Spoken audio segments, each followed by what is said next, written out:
কোনে খাব পাৰে কোনে খাব নোৱাৰে আমাৰ আইন বনোৱাৰ মন্দিৰৰ 5 কিলোমিটাৰ ভিতৰত হ'ব নোৱাৰে, সত্ৰৰ 5 কিলোমিটাৰ ভিতৰত হ'ব নোৱাৰে আৰু হোটেলত হ'ব নোৱাৰে। এই মুহূৰ্তত জনাইছোঁ এক অতি গুৰুত্বপূৰ্ণ ব্ৰেকিং নিউজ।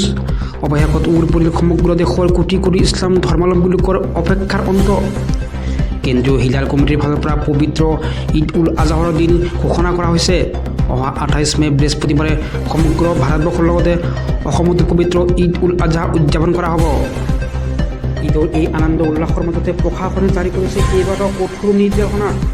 এইবাৰ কেইবাটাও বিশেষ নীতি নিয়মৰ মাজেৰেহে কুৰবানী প্ৰক্ৰিয়া সম্পূৰ্ণ কৰিব লাগিব। পশ্চিমবংগ আৰু অসমতো ইয়াৰ বাবে কঠোৰ SOP জাৰি কৰা হৈছে। নিয়ম উলংঘা কৰিলে 6 মাহ পৰ্যন্ত কাৰাবাস আৰু 1000 টকা জৰিমনা ভৰিব লাগিব পাৰে।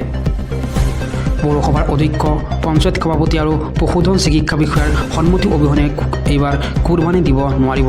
যুটীয়া সন্মতিৰ অনুমোদন প্ৰযোজ্য হ'ব এইবাৰ কুৰবানীৰ বাবে। এইবাৰ কুৰবানীৰ বাবে প্ৰাণীটোৰ পশুধন চিকিৎসা বিষয়ৰ পৰা ফিটনেছ চাৰ্টিফিকেট লোৱাটো বাধ্যতামূলক হ'ব, অন্যথা আপুনি যাব লাগিব জেললৈ। 14 বছৰৰ বয়সৰ সীমা।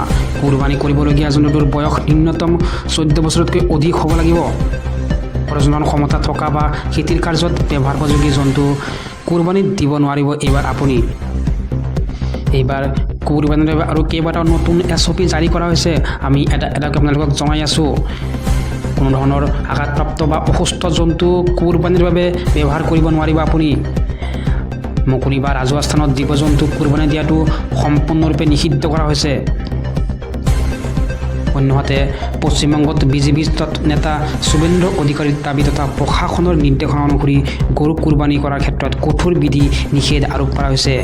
ইয়াৰ লগতে অসমৰ মুখ্যমন্ত্ৰী হিমন্ত বিশ্ব শৰ্মাও ৰাজ্যৰ মুছলমান সমাজক গৰুৰ পৰিৱৰ্তে অন্য প্ৰাণী কুৰবানীত দিবলৈ বিশেষ আহ্বান জনাইছে। অন্যহাতে এইবাৰ পৌৰ নিগমৰ চোকা নজৰ থাকিব কুৰবানীৰ স্থানত।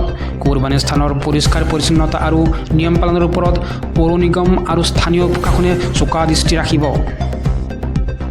এই আইন অমান্য কৰিলে যিকোনো লোকৰ বিৰুদ্ধে আইন ব্যৱস্থা গ্ৰহণ কৰিব। কেন্দ্ৰীয় হিলাল কমিটিয়ে সমগ্ৰ অসমবাসীক পবিত্ৰ ঈদৰ শুভেচ্ছা জ্ঞাপন কৰিছে। কিন্তু একে সময়তে প্ৰশাসনৰ ফালৰ পৰা সকলোকে এই নিয়মাৱলী মানি চলিবলৈ আৰু সমাজত শান্তি সম্পত্তি বজাই ৰাখিবলৈ অনুৰোধ জনোৱা হৈছে। এই জৰুৰী খবৰটো প্ৰতিগৰাকী লোকলৈ শ্বেয়াৰ কৰি সজাগতা সৃষ্টি